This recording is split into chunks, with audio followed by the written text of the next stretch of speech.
Good morning, everybody. Welcome. It's Sunday morning here in London, and this is Lizzie and Justin. We are live again for another week of our Thirdspace Turning Towards Life project, and welcome to everyone. Whether you've been with us for the 3 years that we've been doing this or have stumbled across us more recently, whether you're with us live this Sunday, which you can always do by joining our Facebook group that's just called Turning Towards Life, or whether you're listening later on a podcast or on YouTube or on our website, turningtowards.life, we're so very glad that you're here with us this morning. And this week I'm saying hello, and Lizzie's chosen a source for us to begin with. So I'm handing over to you, Lizzie. You haven't worked it out. Oh, sorry. I'm not sure my microphone's. Can you hear me, Justin? Yes. Yeah, you sound absolutely fine. Yes. Great. So I was just going to say, for those of you who don't know, Justin and I have a very sophisticated system that we operate under, which is that if I choose the source, Justin says hello. And if Justin chooses the source, I say hello. But it took me about, like 100 and something episodes to work out the formula. So every week we would get here and I'd say, shall I say hello or shall you say hello? And then one day Justin said, Lizzie, shall I explain to you what the system is? Because I just thought he had a really, really good memory about who went first last time. But actually, no, there is a system, which is whoever chooses the source doesn't say hello, the other one does.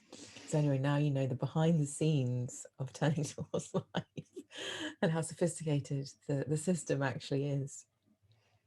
So anyway, we have this lovely poem this week by Carrie Newcomer. I was just saying to Justin as we were getting on the call, I had no idea that Carrie Newcomer was a poet. I know her as a person who sings and writes amazing songs. And so I stumbled across her page this week and found that she has these incredible poems. So if you are loving this, go to her page, and she just has loads of these. It's really beautiful. And this one just particularly moved me, and I got really curious as to what kind of thing could come out of it if we began talking about it. So this is called The Shape of a Heart by Carrie Newcomer. And it goes like this. There are stands of beech trees covering the hills around my home. They are old companions with bodies like sturdy elephant legs, smooth and grey with so many wrinkled eyes, willowy when young, straight and stately as they age. I laid my hands on one of these trees last evening, flat-palmed like a Baptist blessing, putting my ear to the bark, listening for that steady pulse.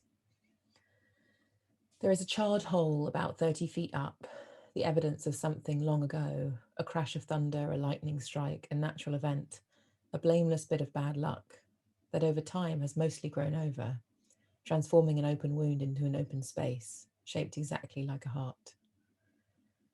It's a miracle she survived, living with and then living into her most devastating wound, which the slow process of healing created something singular, utterly striking, head-scratchingly wondrous, even beautiful. We stood there together in a quiet kind of kinship, unconcerned about the ash, giving off the faint smell of ozone, listening to the rustle of leaves, nodding as the golden light slipped over the ridge.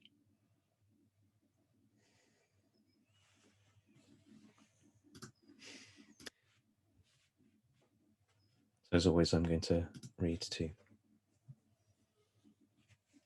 There are stands of beech trees covering the hills around my home. They are old companions with bodies like sturdy elephant legs, smooth and grey, with so many wrinkled eyes, willowy when young, straight and stately as they age. I laid my hands on one of these trees last evening, flat-palmed like a Baptist blessing, putting my ear to the bark, listening for that steady pulse.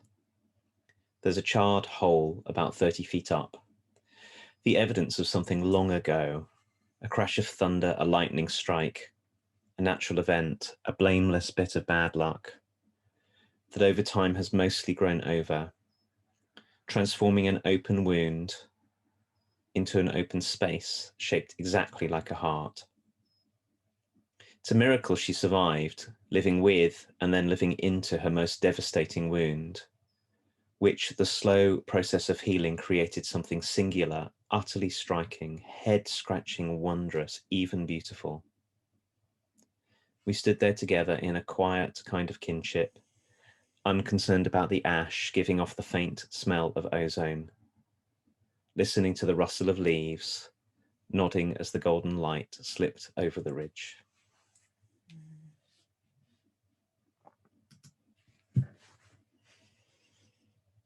Such a beautiful kind of vista painted in my mind right now.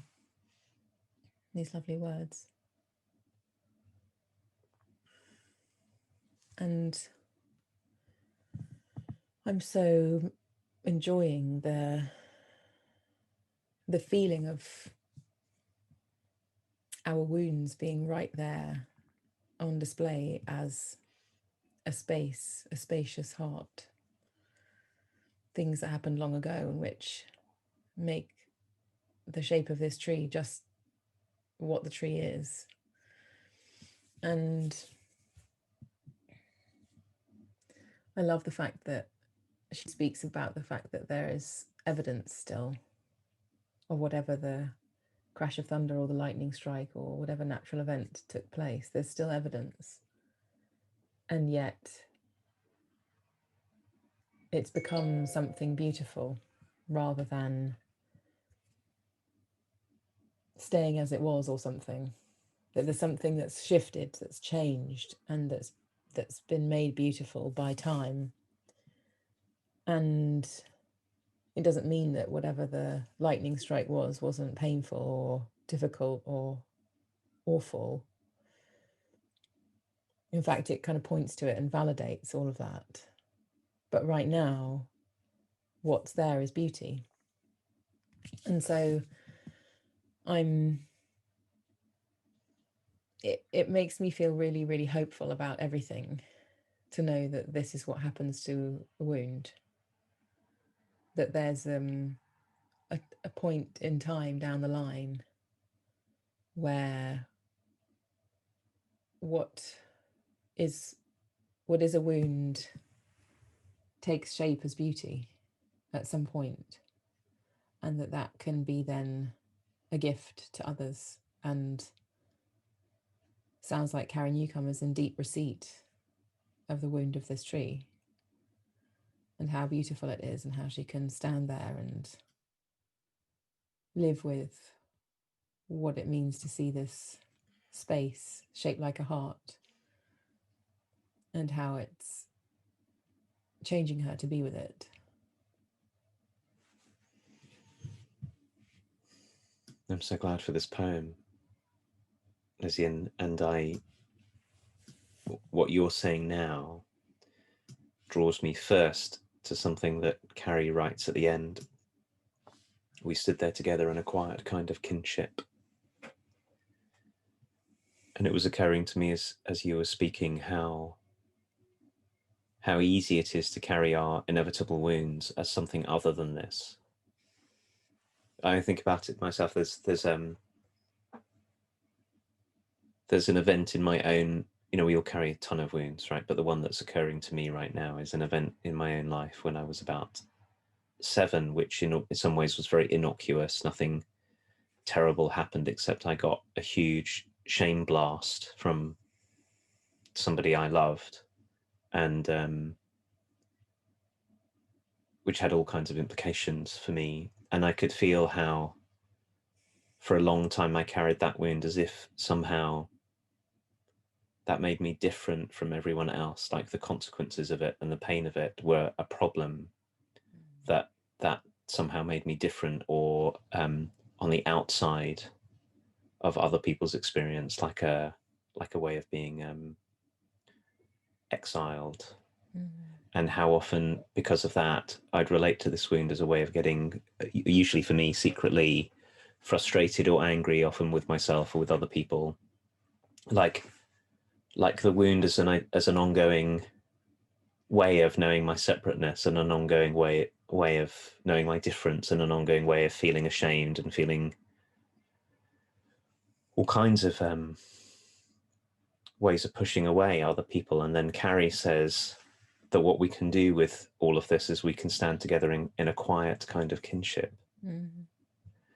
And I said, that's such a beautiful and kind invitation that we don't even have to. We live in a culture that really privileges taking action on stuff and doing stuff, and of course what that sometimes means about our wounds is talking about all of it and everything, and there's good in that. Mm. But actually, I can feel the beauty of what is it just to be together in a very quiet kind of kinship, to know that it's true of all of us, that we carry many hurts. Mm. And if we knew that each of our kind of hurts was a heart-shaped beauty in its own way, like with this beech tree, and we knew that everyone else had their own version of this, we could be together in a quiet kind of kinship without having to change one another or change ourselves. We could simply say, there's nothing really wrong here. These shapes are the inevitable turnings of a human life. And some of them may involve injustices that need addressing, and yes, all of that. But the actual being someone who carries hurts, that's not unusual. And it's part of what keeps us deepening as people, that we carry these and we live with these. And so I'm feeling right now, even Lizzie, in our conversation, you and I, and I'm also imagining everyone else who's watching and listening and feeling what it's like to be together just in a quiet, mutual, loving recognition of one another.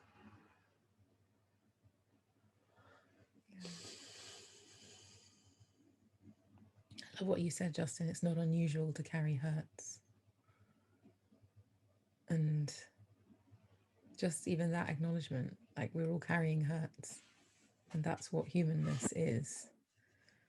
And so much of the time we want to get rid of that. You know, we don't like it. We don't like hurting, and yet it's so normal to hurt, to feel hurt. And sometimes, like a lightning strike might be, things are really, really devastating. And it doesn't feel like this is possible. It doesn't feel like, you know, I can find the part of me goes, well, yeah, this is for other people, but the kind of hurt I have, this doesn't work. So I can feel that there's a way that we could even separate from this poem and say, oh, no, not this kind. And yet it feels like an invitation to encounter our natural capacity for healing, and that it is possible. And yes, there might be shapes that are left, but there's a way that time and life are naturally oriented towards healing. Like, naturally, we can accommodate wounds and they can become part of us, and we can still live, and this tree can still receive nutrients from the soil and have leaves that grow and stand strong. And there's a wound, there's this heart-shaped space. So I feel like it's an invitation to this, a life of and. Like, yes, there's a wound, but I don't have to only live from there. There's more to live from as well. There's more to me than that. Way more. And to live like I include it as a piece of my beauty, but to not think that that's what I am, or that's my only option of where to act out of or act from, feels like a very rich and wonderful invitation that also requires a lot of awareness. I can feel like I can say this, and I'm imagining how, when my wounds get like activated, sometimes it's really hard to to see it as a piece of beauty and to recognize it as something rather than just blindly act from it when I'm triggered, when I'm in a moment of difficulty. And so I'm feeling into the possibility of it, which obviously has to be the first step with anything, is to feel the possibility of it. And so I'm feeling the possibility of this very strongly and feeling this kind of opening into letting this settle in, like letting this become really real, which is the gift of this poem, is to have this tree with the heart on it indelibly kind of stamped on my mind and my heart, that I have a reference point, so that when things get hairy, there's this too. And so I'm just appreciating the kind of stamp or something, or the marker it's putting down in me, like a self-remembering point that we can draw on when things get difficult and I'm doing the thing, like you said, Justin, where I'm acting from a place that's wounded. I'm acting from a piece of activation that belongs from or originates from the past. And it might be the kind of thing that takes me over, and it's very difficult to reconcile it with actually what my intentions are now, and yet it still happens. I think for me, that's one of the natures that I can see of woundedness, is that it often has me act in a way that goes against the grain of what my desires are as to how to be in the world and what I want for myself and my life. And so when I begin to be different than I intend, it's a signal to wonder about the woundedness that I might be holding. And in the revisiting of that, and in the integration of all of the things that have happened to now in life, this poem feels like such a lovely invitation to welcome the wound, to let it have its place, but that it's not the place to act from, it's the place to be in kinship with. And that's what I find very moving about this. It's such powerful language, Lizzie, to be in kinship with those places. That I was feeling into whilst you were speaking, that one way we go with this is, like you say, is to find ourselves acting from the wounded place, as if the triggered part of this, as if that was everything about us. And that you made this really beautiful distinction that we might know that this was happening because when we find ourselves acting far from our own deeper, truer intentions, we know that there's a part of us at play that's not the whole of us. And I think that's the language that's really helping me with this, is when I feel into that is wounded about myself. For sure, with people I love, there are times, of course, that I speak and act in ways that afterwards I think, wow, that's not how I want to be with you. That's not how I want to be with this person. And I've, in a way, one part of me has risen up to do something that seems very protective of me, that is far away from my truer, if I really remember myself, it's far away from my truer intentions in the world. And it was striking me whilst you were speaking that one of the sort of two parallel difficulties that we can get into. So one is identifying with the wounded part, like the part that gets triggered, the protectiveness of it, and that's all of me, and all the kinds of things that happen from there. But the other equally difficult one is trying to pretend that the wound doesn't exist at all. Like, I'll just be an unwounded, I'm meant to be an unhurt person, I'm meant to be I'm not, this is not meant to happen. and neither of those paths work out for our fully being in the world. And so this invitation that you were making, you were speaking to be with our own woundedness, to include it, but to keep on doing all we can to remember ourselves, remember our vastness and our depth. And in a way that's, I wonder if that's the practice that Carrie writes about when she says it's a miracle that she survived. And of course, honoring the miraculousness of our own courage and our own persistence and our own everything, living with and then living into her most devastating wound, which then can heal over time. That it shouldn't be at all surprising that for a long time we find ourselves living as if the wound were the only thing.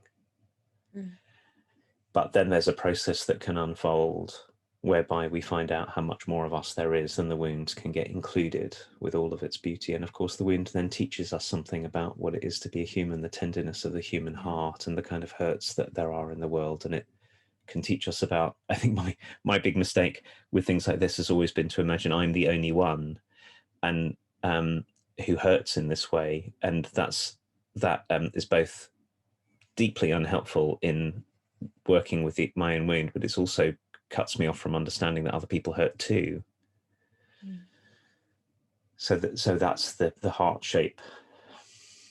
Openness in us is what a wound could become if we found a way, step by step by step, of being with this way that would keep on teaching us how much other people hurt as well as us. But then I also wondered about this, which is there's a certain amount of this we can do on our own, but it's also a lot to ask that we do it completely on our own. And I'm feeling what it's like when someone actually or metaphorically is someone who's willing to come and put their hand, on my heart or my back, and simply be there and be witness to and welcome to both the wound and the rest of me. And of course, I'm glad to say that there are lots of people in my life right now who can be that, who don't turn away. And maybe particularly when I'm most triggered, stay. They don't believe. Like, we need people who, it helps when we have people who, when we get triggered by the wound, don't get caught in the same misunderstanding of us that we're in, which is I'm just this, who can go, I'm right here, I know there's more to you than that. And so we can do a lot of this on our own, and it's also something that's really helps us to be with the others to do this. I was just reflecting on that line, Justin, with what you're saying, and wondering what the difference between living with and living into a wound is. And maybe that's what the opportunity is that we bring to one another in this togetherness that you're talking about, is that when we have people who can be with us in the wounding, maybe that's the kind of opening we need to be able to live into it. Because I can imagine, bringing something to you, for example, and before I've brought it, I'm with it. And it's here, and I don't quite know what to do with it, and it really hurts. And then I bring it to you, and we begin looking at it, feeling it, asking it questions. And maybe that's what living into a wound is actually turning towards it, and not only having it right here, like available to be activated at any time, but together, bringing it together with presence and heartfulness and compassion with one another. We can bring it present between us and begin to live into it, like move towards it, rather than have it held away and only comes out to play when someone hits the right button. But that it begins to be part of us, that it begins to be not held out to the side or something, often as a beacon to be pressed, by the way. Like, if I hold my wound out more obvious enough, people will press it. because I think often our deepest desire is to turn towards and live into our wounds and to have them brought to the light. And so we often hold our buttons out to be pushed. And then when they get pushed, we're like horribly shocked, but actually we were holding it out on a stick in the first place because we really want it to be healed. So we want it to be activated so that we can look at it. But then living into it means bringing it, kind of reeling the stick in, reeling the fishing rod of, you know, my wound display back in, and bringing it here so that we can live into it together. And just this feeling of living into a wound right now, I can feel a kind of bravery is required. But it's also very, like, I feel drawn to it. Like, it's very drawing. It's like an attraction to it that's borne out by the way I hold it out to be pressed, the button to be pressed. It's the same thing. It's like I actually feel like our deepest intention is to heal. And so on some level, our lives get set up to bring us just the opportunities we need to work with our wounds. And then when we live into them, it's like we dignify them and we open space for them, and they become more us, more part of us. We welcome them. And then they begin to really shape us in our hearts rather than be a kind of an appendage that we don't really want. And so this living into phrase feels very much like a reclamation or something, because so much of what happens in a wound, it seems to me, is that parts of us get cut off or